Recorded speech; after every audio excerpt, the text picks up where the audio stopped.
Hello from me. My name is Martin Simon. I'm a postgraduate student of the mechanical department of Tallinn University of Technology.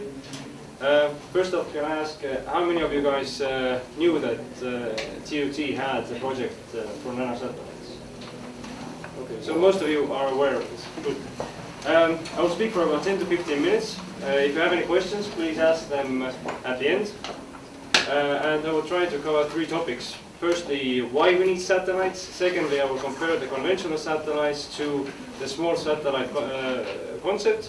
And thirdly, talk a little bit about our satellite and what conditions it will endure during the launch and in space.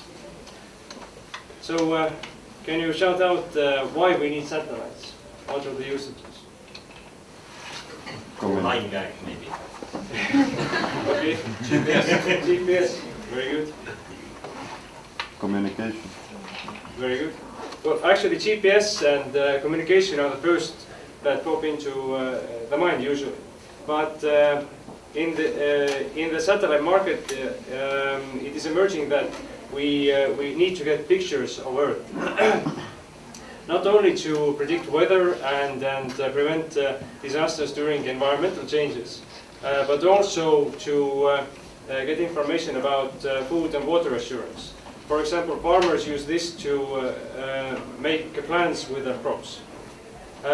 Also in construction and logistics, they use the data. And when using this information, they need the information every day.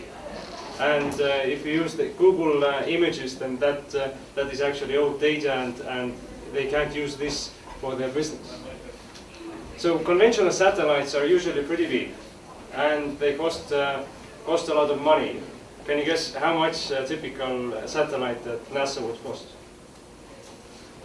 50 million. That's a good guess, but actually they are in billions of dollars.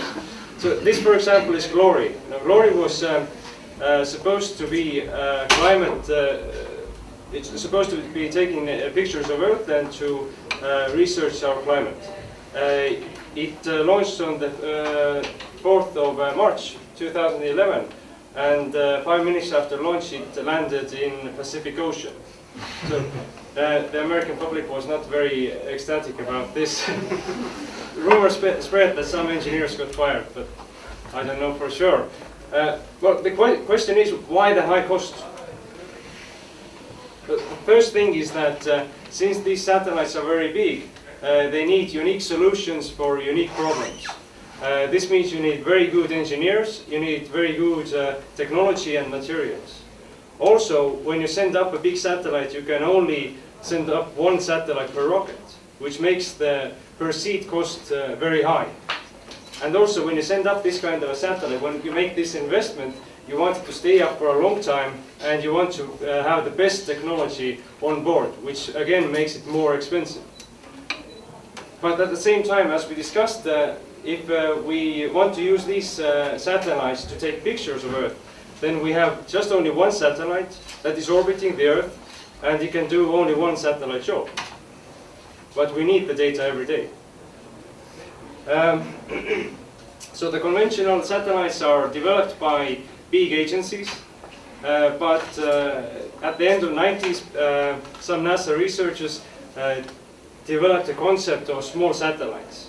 And this means that the satellites are small, and because they are small, you can put more satellites on one launcher, which makes the per seat cost cheaper.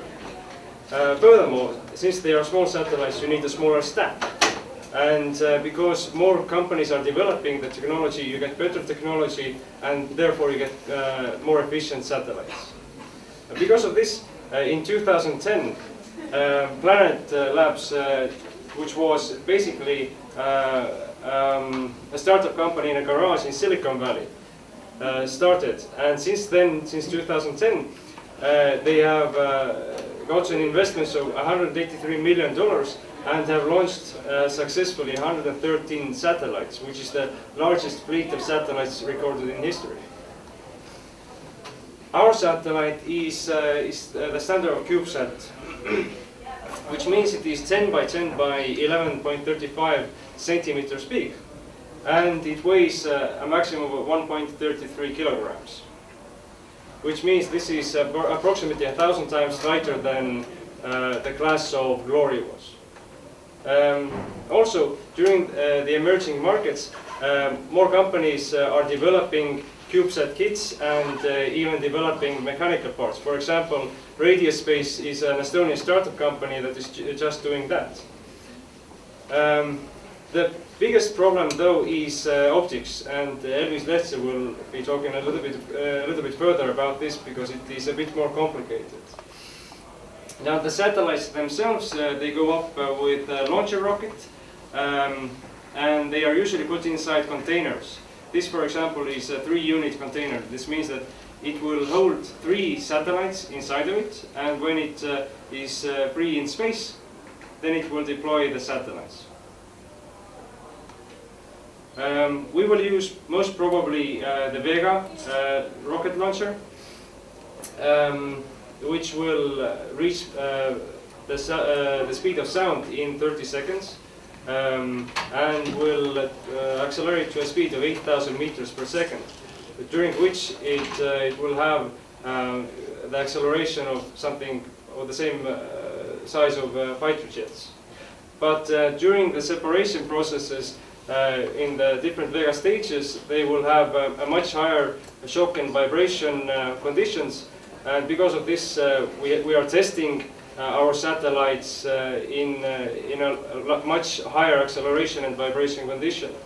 We are doing the tests, of course, in finite element analysis on the computer, but also at Stone Ridge Electronics we are using the special vibration stands. Once our satellite reaches space, the solar wings and UHF antennas will deploy. This is actually a very simple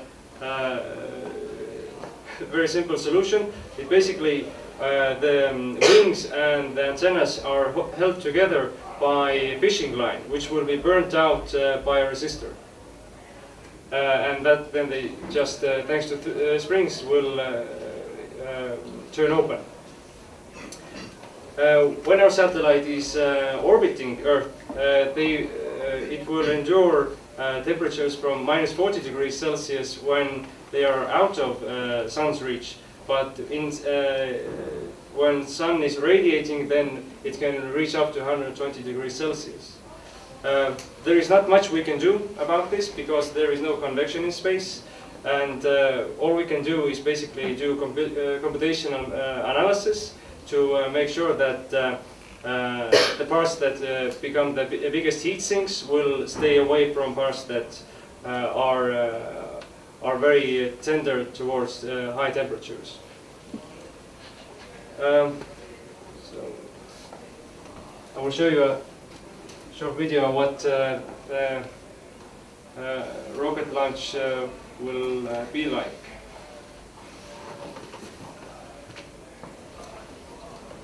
So this is the Vega rocket.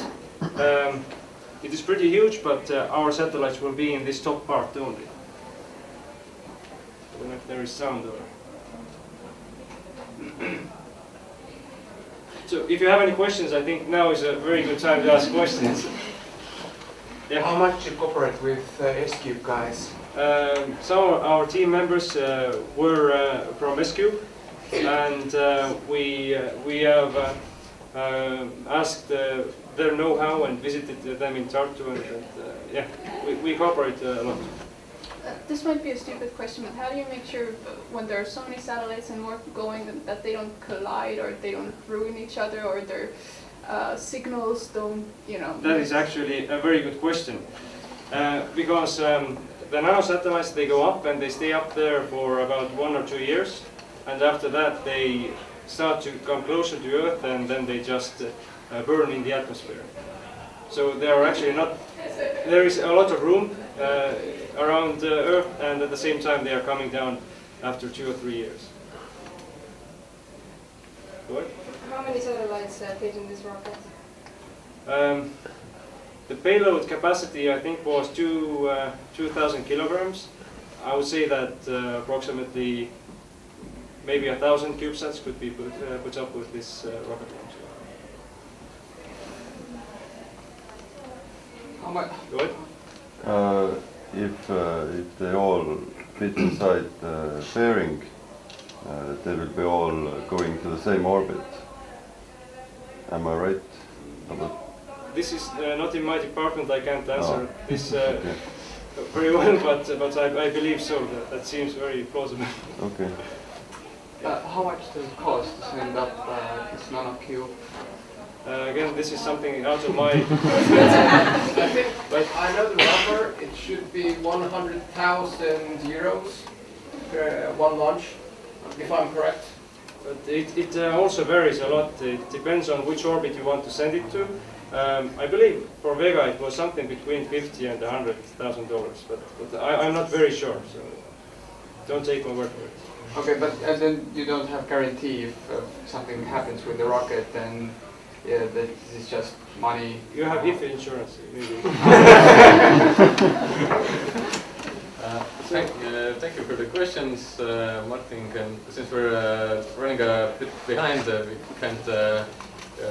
We don't have limitless time, so other questions again can be sent to the contact information I provided before, or you can come ask us later.